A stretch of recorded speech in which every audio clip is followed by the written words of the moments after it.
G'day and welcome to Epic E-Bikes. We're here today to talk to you all about giant unlocking so that you can be the expert and know exactly how to unlock your bike and what's needed. We're going to talk to you today both about software solutions and chips. And before we get into the specifics, just want to say thanks to everyone for watching our channel. It's certainly growing and we appreciate it, but we've looked at the statistics and 75% of people watching haven't subscribed. So just hit that button, it makes all the difference. That's right, it'd be great if you could do that and support us, help get these videos out to more people. So we'll start with the software. Both the software and chips are applicable for the same bikes, which is the giant e-bikes with the mid-drive motors. So that's the Sync Drive Pro, Core, Life and Sport, up to the latest released bikes today as of June 2024.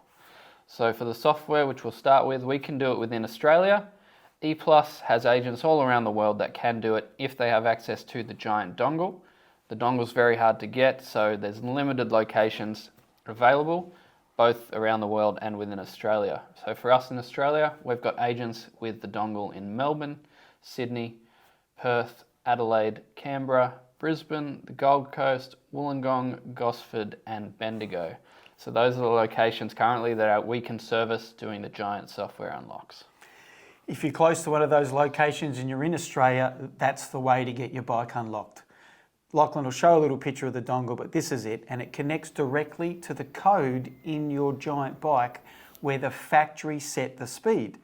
And a lot of the bikes I connect to, I see 23, 24 or 25. What about those guys that get 23? I mean, really, 23, it's shocking. Anyway, we're here to fix that, and we can connect to that code, delete that number and make it 32. So many people in Australia say, John, just give me 32. And we can do it with the giant dongle, all right? 35, 45, we can set the speed that you like.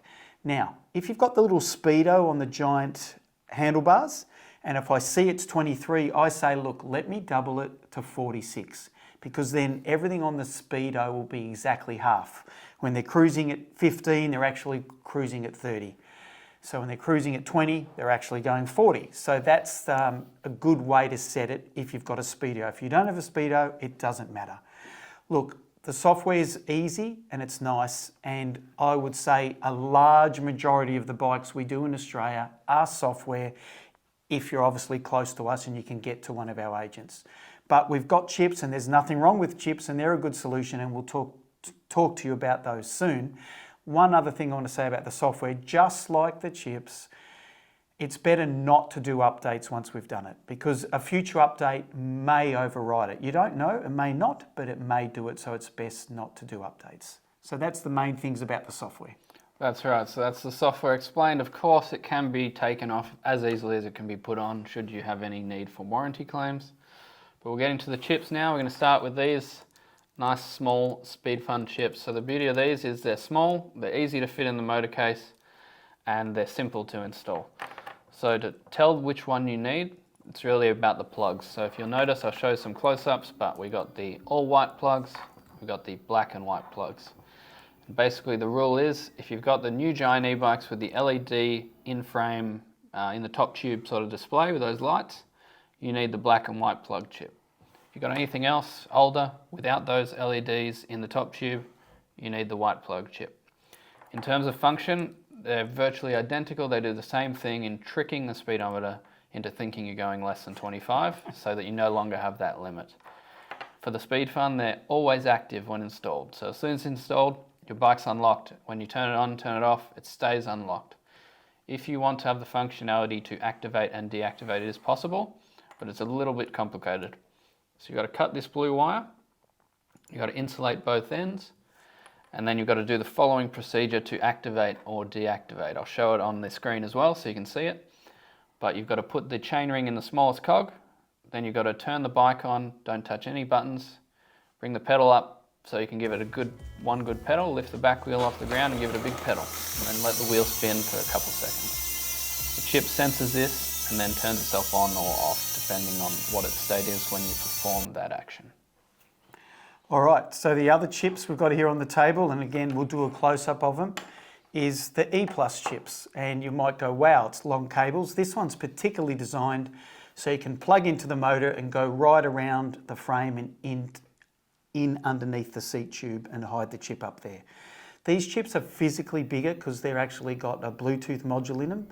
And the beauty, I guess, of the Eplus chips is they work with the Eplus tuning app. So when you put the chips in, you can activate them every time you turn the bike on by hitting the walk and the plus button. Or using the app, you can say, have the chip on activation, or when you turn the bike on, the chip's always activated. Other features of the Eplus tuning app is there is an immobilizer mode. So again, if someone did steal your bike, they can't use the motor at least. That's a good thing, but we don't want bikes being stolen, but it's at least something. You can change the wheel circumference. You can set the speed up to 50, and if you have your mobile on the handlebar, it'll show real speed.